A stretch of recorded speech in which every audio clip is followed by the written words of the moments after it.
faut avoir un ticket, Danny, pour voir un film. Et justement, j'ai le ticket. Dès qu'il sort d'une salle obscure, Bobo Léon dégaine son micro-baladeur et commente le film qu'il vient de voir. Je ne veux plus entendre parler de film. Ciné Parler, sur Cinéma Radio. Je suis sûr que t'adores les répliques de cinéma du genre « Fais-moi plaisir » ou « Je suis ton pire cauchemar ». Et celle-là, qu'est-ce que t'en dis? Les babiles débiles du babouin nubile. www.cinemaradio.net. Ah, tu l'attendais pas, celle-là, hein? Et sur toutes les plateformes de podcast. C'est un passeport pour un autre monde. Bonjour, c'est Bobo, bienvenue dans cet épisode de Ciné Parler. Aujourd'hui je sors du cinéma La Nef et je viens de voir Sorry to Bother You de Boots Riley.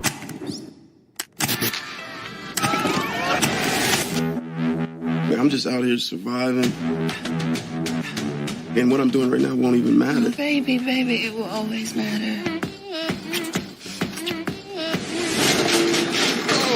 But you said you fixed that. Get a room! I got a room, mother...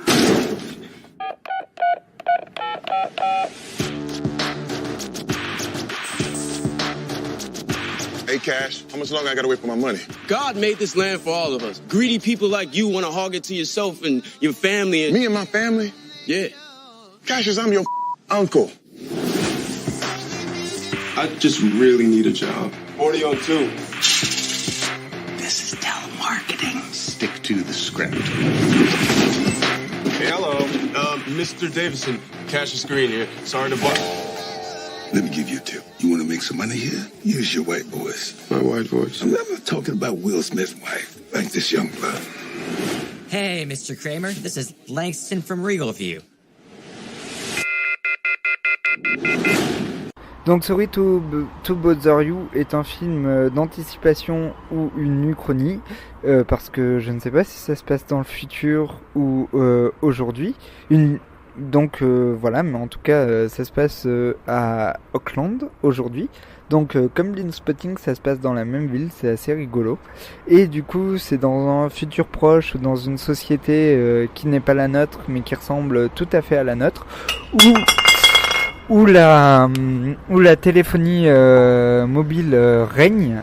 Et du coup, voilà, les démarcheurs par téléphone règnent et le héros du film va être embauché dans une entreprise de démarchage téléphonique et va petit à petit gravir les échelons de cette entreprise pour finir, je ne vous dis pas où, parce que allez voir le film, c'est un vrai bonheur. C'est un film vraiment très rigolo, très rythmé. Du coup, au début, on voit le héros être employé de l'entreprise de téléphonie et il arrive chez les gens, il téléphone et le plan coupe. Et en fait, il arrive dans le salon des gens, il rentre dans l'intimité des personnes, comme les démarcheurs téléphoniques font quand ils t'appellent, que c'est jamais le moment. Donc ça, c'est vraiment très très bien fait dans le film. Il y a plein d'idées, c'est un film très original. Il y a des fausses pubs qui rappellent, toute proportion gardée, hein, Invasion Los Angeles de Carpenter ou Starship Troopers de Verhoeven. Alors c'est un premier film, le réalisateur n'a pas encore le talent de Verhoeven ou de Carpenter, mais il est quand même sur la bonne voie. C'est un film très original qui parle aussi du milieu de l'art contemporain avec la copine du héros qui est une performeuse et qui est un personnage féminin assez fort. C'est un film qui est très rigolo sur l'entreprise, très frais, très original. Alors c'est sûr que par rapport à l'écriture, des fois ça freine un peu quoi. On voit que les huilages ne sont pas parfaits. Néanmoins, c'est un film que je trouve très intéressant. Je vous conseille vivement d'aller le voir.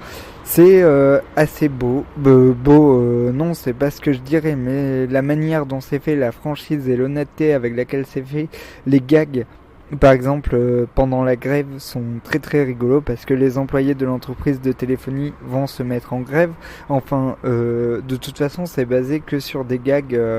Voilà, ça pourrait être un film à sketch. Parce qu'il n'y a pas trop de liant entre les scènes. Mais pour un film facile, ça reste un film quand même honnête. Et c'est bien écrit, il y a beaucoup de rebondissements. Donc j'ai beaucoup aimé ce film, il m'a fait rire. J'ai trouvé ça très original, la manière dont le milieu de l'art contemporain était décrit. Dans le milieu du hip-hop était décrit aussi. Enfin le milieu du hip-hop, non, mais c'est un film très hip-hop. C'est un film à l'imagerie hip-hop, un peu comme Chappie. Donc voilà, je vous conseille d'aller voir Sorry to Bother You s'il passe encore à côté de chez vous. J'espère que cet épisode de Ciné Parler vous a plu. Vous pouvez écouter Ciné Parler sur Cinéma Radio, sur iTunes et sur Deezer. Je vous dis à très bientôt pour une nouvelle chronique. Ciao ciao. Il faut avoir un ticket, Danny, pour voir un film. Et justement, j'ai le ticket. Dès qu'il sort d'une salle obscure, Bobo Léon dégaine son micro-baladeur et commente le film qu'il vient de voir. Je ne veux plus entendre parler de film. Ciné-Parler, sur Cinéma Radio. Je suis sûr que t'adores les répliques de cinéma du genre fais-moi plaisir ou je suis ton pire cauchemar. Et celle-là, qu'est-ce que t'en dis? Les babiles débiles du babouin nubile. www.cinemaradio.net. Ah, tu l'attendais pas celle-là, hein? Et sur toutes les plateformes de podcast. C'est un passeport pour un autre monde.